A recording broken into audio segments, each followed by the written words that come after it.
What's up, guys? I'm going to tell a story.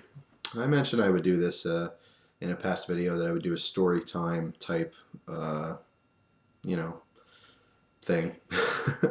I want to say series, but I don't know how often it's going to be. Every now and then. But just a little break from the usual. And I know you guys are kind of going, well, you've been doing the unusual for a while, so you really need a break. No, I don't need a break. I like doing different things. So this is just going to be story time. All right, and in these type of videos, I'm just going to tell you a piece of my history, my life, and it's all nonfiction. Nothing is made up. You can ask my parents would be able to contest to all of this. But anyway, this story is going to be about my childhood and playing hooky from school, because boy did I like playing hooky. Um, Let me start off this story by telling you that I was not a morning person. Hated the morning. Getting me up out of bed was a chore. Now, this time frame is going to be anywhere from, say, fourth grade on till about seventh grade. Is what the timeline is for this story. And the end of the story, it changed my life, and for the rest of my middle school years anyway, never missed a day of school because of it. But anyway, yeah, so let me start off by talking about my mornings. Hated getting up. I mean, most kids don't like getting up, but I was like totally rebellious against waking up early. My mom did everything in the book to try to get me up. First, it would start with the very calm, okay, Jeff, time to get up, school, the normal, just yell into the room while I'm sleeping. And I go, and just make a noise like I was so upset. Because I was always a night owl. I stayed up way too late, even when I was real little. So anyway, it would start off very calm. All right, time to get up, school. And I go, no, I don't want to go. Start off early with that crap. No, I'm not going. I just pout. I'm not going. And it would progress into, okay, get up. Just getting annoyed. And eventually the light would go on, and that's when I would go, oh no, and I pull the covers over my head because it was, lights in your eyes. Even though your eyes are shut, you feel the light trying to pass through your eyelids. So I'm like, no, I'm not going. I start getting upset, and then soon after it would be like the arm shake. Now the lights are on, and I'm awake, but I'm laying in bed and I'm stubborn. I want to go back to sleep. Most likely I was having some kind of funky dream that I want to finish. And that was my biggest pet peeve about waking up early, is that sometimes you have these really good deep dreams and then you want to finish them. And sometimes I got a chance to go back to sleep and I could not get that same dream. And it always bugged me. I'm like, man, it was such a good one too. But anyway, so I went into the arm grab, where you go, she'd shake me. Go, come on, get up, get up. It's trying to like trick me. Like, oh, come on, come on. Make it like all like frantic as if the house is on fire. And I never fell for it. I was like, all right, I'd shrug her off, get off me. I'm not going today. I'm sick. And that never worked. So eventually what usually got me up was the cold water in the face. Now, it did take a while. We were talking about like a half an hour of trying to wake me up. And finally, it would just be literally a cup of ice water and right in the face. And I go, and I'd be so upset. I remember just pouting to the bathroom, to go do my morning stuff, brush my teeth, take a shower and stuff. I used to take a shower in the morning all the time, which helped me wake up for school. And I like doing that. These days as an adult, I can't take a shower. Occasionally I'll take a shower in the morning in addition to night. But now I don't like going to bed dirty. Like I can't climb into bed dirty and stuff, because I make my bed and I have pride in my home and all that kind of stuff. So I can't just crawl into bed kind of grimy. So I take my shower at night before I go to bed. So anyway, and it's kind of funny because I have other stories that branch off of this. Taking my shower in the morning, I remember in the winter times, my hair used to freeze up, and I had longer hair. I had a mushroom haircut, or skater cut as it was called back in the day, for most of my youth. And basically, my head was shaved as it is now, but I had hair on top of my head, and it came down to about here. And it was just, cut even all the way across. And it was, it's kind of a Three Stooges kind of look. But no, it was popular at the time. A lot of kids had it, and it was cool. So whatever, that's just what I had. But I remember it used to, because I take my shower in the morning, and my hair would be wet, even though I kind of pat it dry with the towel. it would still be wet enough where it would freeze into little clusters, like little dreadlock icicles. I remember the girl down the street, Chrissy, she used to always play with them when I was on the bus. She'd sat behind me in the bus, and she literally just like, she'd go around, and each little cluster she'd like break in half, because they're icicles, they're frozen now. And she'd break them in half, and like I get to school, and I have like, the hair would come down, and it would stick straight out. It was ridiculous looking, but Chrissy was a good girl, and she was a lot younger than me. It's not like we were flirting or anything, but it was just funny. So anyway, um, yeah, so I hated getting up, right? And when I finally did get up, a lot of times I was so mad that I would want to play hooky. I'd want to stay home and go back to bed, right? Now, once I actually woke up for the day, I didn't really care about going to school. It's not that I didn't want to be at school. It's just like, it's too early. I don't want to deal with it, you know? If they made school open up at like 12, I'd be totally cool with that. But it's just not how it works, right? So I was stubborn. So what happened was when I lived in Jersey, we lived on an S-turn in my house. And you had to go down the street probably about 50 yards, and then you turned, okay, to another street. Now, you had to go all the way down this hill, and this hill was probably a quarter mile, and it was like straight down like this. So I can't even tell you how many times in the morning where you get to the top of the bus, top of the hill rather, top of the bus, yeah. You get to the top of the hill, and I see the bus lights, because it's still kind of dark most of the year, and I see the bus lights coming up, and I'm thinking, oh, crap, because this long, steep hill, and I would book down this thing running. And a couple times I just lost my crap and just totally fell and just, and I'm all scraped up. And as I kind of lift my head off the ground, I see the bus, and it take off. And I'm like, damn. Because now I'm all messed up and I missed the bus. But no, most of the time, I was running late, of course. Most kids are. And I walked to the bus stop. It's not like I was driven. So, I kind of waited to the last second, not on purpose, but I just dilly around and whatever. And I always got up late because I didn't want to wake up. So I just remember so many times getting to the top of the hill and just looking down and seeing the bus come and I go, oh, man. And occasionally the bus driver, his name is Fred. He was a really cool guy. Fred was like, I don't know how tall he was. He must have been 5 foot. But his head was literally perfectly even with the top of the seats on the bus. Real old guy, maybe in his 70s. Really, really nice. And a lot of kids gave him crap all the time, which I hated. But he was a really, really nice old guy. And it's just the funniest thing because if you were screwing around on the bus, while he was stopped somewhere or if you're getting ready to leave school or whatever, and all the kids were on the bus, I remember he would walk back and you'd be doing something you're not supposed to, but Fred would be standing right there, but you didn't see him coming because he's the same height as the seats. It was just always hilarious because me and my friends would be doing something, I look up and Fred would just be staring at us like, come on guys, you can't be doing that. But he was really cool. He always treated me good, and I remember I was the only kid that ever gave him like cards on holidays, and Fred, he really appreciated that. I thought it was really cool. But anyway, getting sidetracked again. So yeah, getting to the bus was a chore, to say the least. And occasionally I missed the bus, and for one reason or another, either sometimes I missed the bus on purpose, which I'll tell you about in a second, but sometimes I literally just missed the bus. Oh well. But my parents usually left like 10 or 15 minutes before I had to leave for the bus, so they were around to make sure I got on the bus. So occasionally, when I did miss it on purpose or accident, I just walk right home and that's it, and that'd be it. I call my mom like later at work and go, oh, missed the bus, I'm home, and she go, oh crap, and call the school and call me out sick, And sometimes I was legitimately sick, but most of the time I wasn't. And I pushed my days. I really pushed it. We had for a whole school year, we had, I think, it allotted 17 days off or something. 17 undocumented sick days before anything really bad would happen, and I took them every year for 4 years straight. I took all the days plus some, and I always had to fight at the school, at the end to say that I should graduate for the year. I should get my credits for the year because blah blah blah. I really was sick, and it was ridiculous. I took 25 days, 30 days, in a year. That's way too much. Having an allotted 17 or so. That's a pretty good amount of time to accidentally miss school, or to legitimately be sick. So anyway, I always push the envelope, Sometimes if I was really, really tired, I want to go back to sleep, or if I was just really upset or whatever, or if there was a test I knew I was going to fail or something like that, I leave the house as if I'm going to the bus, and I'd literally take one block around, and I'd come right back, and I'd hang out in the back of the house until my parents left, which was so wrong. But I remember just sitting there in the bushes, cold in the wintertime, just waiting for them to leave. And I hear the doors, and I, hear the cars go off, and I just get up, go back inside, go back to bed. And it was totally wrong. And, if I if myself now can go back and see myself as a kid, I'd kick myself in the butt and say, "What are you doing, you moron? Get your act together."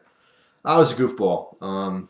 If I can go back, I would definitely do things differently in school. I would have really paid attention and did what I was supposed to do, because I know now the importance of doing what you're supposed to do in school. And back then, I was, like I said, I was a goofball, didn't really care. Really early in my life, I always thought, what do you really need school for? What do you really need college for? There's thousands of people who don't go to college, who have poor grades in school, and they have regular jobs, they have nice families and nice houses, and they live happy lives, right? So what's it all for? I thought I was smart. I thought I got it all covered. I ain't gonna worry about this crap. I'll get a normal job and that's it. And even today, I struggle because of it. So if nothing else, walk away with the message. If you're young and still in school, believe me, school is very important. So please, please. I mean, I'm telling a funny story here, but I'm telling you, I'm struggling in life because I didn't do what I was supposed to do. If you really value my opinion, I'm telling you now, do what you're supposed to do in school and be the very best person you can possibly be, because you will certainly appreciate the work you put in later in life. And I mean that from the bottom of my heart. So anyway, yeah, never went to school, just played hooky all the time, stayed home, watched, all kinds of movies. I remember Batman Forever first came out. I had to stay home to see it. I rented it on TV, and that was a big deal too. Is when you could start renting movies on TV. We had IO. I remember it was called. It was like the coolest thing in the world. You didn't have to go to Blockbuster and rent a movie or anything. So I remember staying home for that one day. Stayed home and play certain video games. This was back in like Game Boy days, and the original blocky white Game Boy, Sega Genesis. Remember, I stayed home and played Sonic the Hedgehog and Mario Brothers and stuff. It was just ridiculous. But you know, looking back at it now, like I said, on a serious note, I was a total jerk and I should have done what I was supposed to. But at some point, it's kind of funny to think of all the ways I went around not doing what I was supposed to. Definitely a procrastinator. Definitely put stuff off all the time.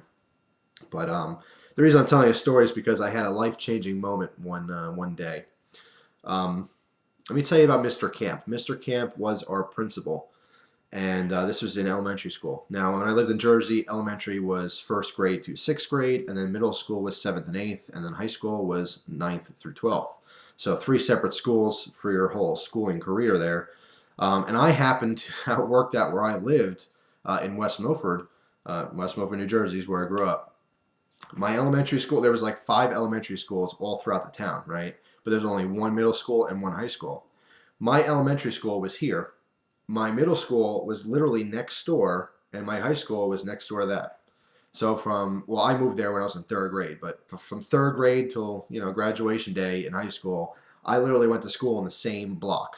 So it's really, really strange in that sense. But I know, like, across the country and around the world, there's different, you might have a school where it's 1st to 8th, and then high school, there's no real middle school. Mine was a completely separate school just for 7th and 8th grade. So anyway, Mr. Camp, right? Mr. Camp was our elementary school principal. Mr. Camp was a very stern guy, stood tall, he had a full beard, like real outdoorsy kind of guy. I remember he was really into fishing. When he went to his office, he had bass mounted, all kinds of saltwater fish too, just everywhere. So like your big thing was to talk about fishing, to try to smooth it out a little bit, because usually if you're in his office, it's because you did something wrong and you get yelled at. So you go, oh, it's a nice fish, and then he kind of like temporarily forget about what you're doing and go, yeah, I caught that fish off of, and you didn't care, but you wanted to smooth him over, But Mr. Camp was a really nice guy.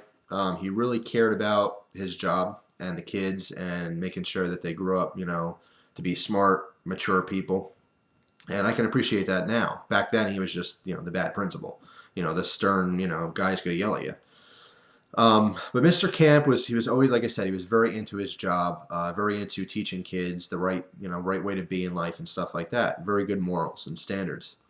So I'll never forget this. I remember I was in 6th grade, okay, one of my normal days where I played hooky, okay, left in the morning. This was a legitimate miss the bus day, but it's still my fault. I know what time it came and I should be there, in time. Total side note here. I remember running home from the bus up the hill sweating because I was a little chubby kid. Just sweat my butt off because I wanted to meet the mailwoman at our mailbox so I can get my packages. I got packages like every day. Cheap knives from Bud K and Smoky Mountain Knife Works, and there's a slew of different websites that I started getting stuff from. And this was like back in the AOL days, where you logged on the internet, it's beep, boop, boop, boop, boop, boop, boop. And it took 15 minutes to get on the internet, and then once you got to a website, it took another 5 minutes for it to load. But ordering knives through magazines and catalogs and stuff like that, I constantly had packages with new knives in it. And they're all cheap pieces of crap, but they really got me excited back then, and they were really cool. So anyway, completely different side note, but just remember that big old hill. I would book up that thing. That was my most exercise besides riding my bike, was running home to get my new knives. But anyway, totally besides the point. So anyway, back to Mr. Camp, right? So one day, I decide to call out because I missed the bus. I'm at the top of the hill there.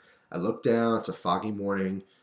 Bus. I see the lights, just and the screeching of the bus. I don't know why all buses are just not maintained, and the brakes squeak, and they all have noises, and they smell horrible. But anyway, it's and I see the lights through the fog all the way down the hill. And I'm thinking, I didn't even try it this time. I'm like, screw it. I'm not gonna make it. And I turn around all sad. Gonna get yelled at. Miss school again. Get home. Soon after, I forget about it. Being the fat kid I am, I grabbed a big old like salad mixing bowl, poured half a box of cereal in it, like a whole gallon of milk, and just went to town for breakfast. And I'm sitting there in my underwear, and I'll never forget this. It happened around 10 o'clock. Okay, around 10 o'clock, the door. Okay, knock, knock, knock on the door. Huh? Who's at the door? I'm in my underwear, right? I book to my room because I'm thinking, who the heck is at the door? I grab my pajamas, throw on my pajama pants and pajama shirt, which, I'm in 6th grade. It wasn't really like Ninja Turtles like it was when I was younger. It was normal, like flannel pajamas. So I get to the door. Even at 10 o'clock, I still got crusty eyes like I just woke up, and, I just been bumming around all day. And who's at the door? Mr. Camp, my principal. I nearly crapped in my bottoms. I was shocked. I was like, what's he doing here? So I like paused for a second. I didn't know what to do. I was literally frozen. I'm like, oh my God, what am I gonna do? And he's staring at. I'm standing by my front door, and there's a big glass in the front. You can see me, and he sees me, and he goes like this. He waves, and I'm looking at him like a deer in headlights. And he knocks again to be polite, because I'm like, I felt like if I didn't move, maybe he wouldn't see me, but it's literally this big thing of glass. You cannot miss me. So he knocked again. I'm like, oh, what do I do? What do I do? So I took a deep breath. I opened the door. And I peek my head out. I go, hey, Mr. Camp. And he goes, hey, Jeff. How you doing? I know you called out sick today. And I go, yeah, I'm not feeling too good. And he says, and I quote, you look fine to me. Get dressed. I'm taking you to school. What? I'm like, okay, because I'm scared of this person. This person to me is a person in power. He's someone to be scared of. It's not like today, like when I went to school, whether you respected your teachers or not, you really would. I'm talking about when I was younger. When I got to high school, it was kind of different. But for the most part, you respected your teachers. And if they told you to do something, you just did it. It didn't matter if you liked what they said or agreed with you. You just did it. They're an authority figure. I know today, at least even seeing with my sister, and my sister going to school, she's 9 years younger than me. Just seeing how she's progressed through school and the kids, what they're like. And I don't know if it's still like this today, but a lot of kids just don't respect teachers at all. You talk back to them like you never would have done when you were younger, at least when I was younger. Teacher might tell you to do something, and you say, hey, F you, whatever, I'm not doing that. You would never do that when I was in school. If you did that, you'd get kicked out of school, first of all. And then when you got home, your parents would probably beat you. So there was no motivation to ever talk back. You didn't like a lot of the stuff teachers wanted you to do, but you just did it. It's whatever. They're teachers. You do what they say. So there was that mutual respect, okay? It was a different era, in my opinion. But anyway, so I didn't question it. I just said, okay. And I shut the door, and I frantically got dressed and brushed my teeth, kind of combed my hair a little bit, and I jumped in his car, and he drove me to school. And the whole time I'm sitting there, I'm like a statue. I didn't move an inch. I'm like, Mr. Camp. And I look over and I go, ooh. Because he had this kind of scariness to him. Like, you didn't want to get him angry. You know, he's the principal. So anyway, we get to school, and he says, all right, Jeff. He said, I'm dropping you off, because he had to go down to the faculty parking lot. So he pulled in the front door. He let me off. He said, look, he said, I know kids sometimes don't want to go to school, but you can't stay home unless you're really sick, all right? Promise me you're not going to stay home unless you're sick. And I said, I promise. And that was it. And for the rest of the school year, I didn't miss a single day of school, because that freaked me out so much that he came to my house. And like, I was totally shocked by it, and I never wanted that to happen ever again. So I literally did not miss a single day. And there were 2 days where I was really sick. And my mom's like, oh, you gotta stay home. You know, you're pretty sick. And I'm like, no, no, no, I'm fine, I'm fine. Because I didn't want that to happen again.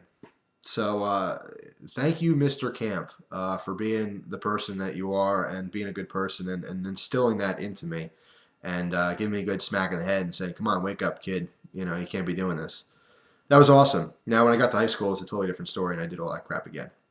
But at least for my the end of my elementary school days into my middle school days, he instilled this, okay, just bite the bullet, get up, do what you got to do, you know, attitude. And I thank him for it. I think that's pretty cool. Now, if that happened, same situation happened today, I'm sure the police would be involved, and the principal would be looked at as some kind of weirdo and stalker. And probably put in jail, because we're so PC these days. God forbid someone does that. So anyway, I wanted to share that story with you guys. I thought it'd be pretty cool to share it with you. I obviously have a whole lifetime worth of stories. I got plenty of this crap to tell you. It is all 110% true. This is my life, and I thought I'd share that little bit with you. I'm trying to tell the story because there is a moral behind it, and that is that you really should be doing what you're supposed to. And sometimes we all get stubborn, whether you're a child or an adult. And you know, I'm even learning it today still. Sometimes I get lackadaisical. I'm procrastinating again, and I try not to. I try to better myself as a person. Sometimes you just don't want to do something, but you just got to do it. You know, you just got to get up and you got to do it, because that's the right thing to do, and that's what you need to do to survive. And it's just a reminder for me, you know. It's a pretty cool story, so I thought I'd share with you. Hope you guys enjoyed this video. Again, something different, you know me, always changing it up. But I truly hope you did enjoy the story. It's, you know, somewhat entertaining. And hey, if you got a similar experience, which I doubt you do, but if you do stay home a lot and stuff like that, and you want to make a video response or anything like that, you're always free to do that. Okay, or just comment. It's the easiest form of communication here. It's just commenting, right? But anyway, that's my story. Hope you guys enjoyed it. Thanks for watching, guys. Appreciate it, and hope you enjoy the rest of your day. Take care.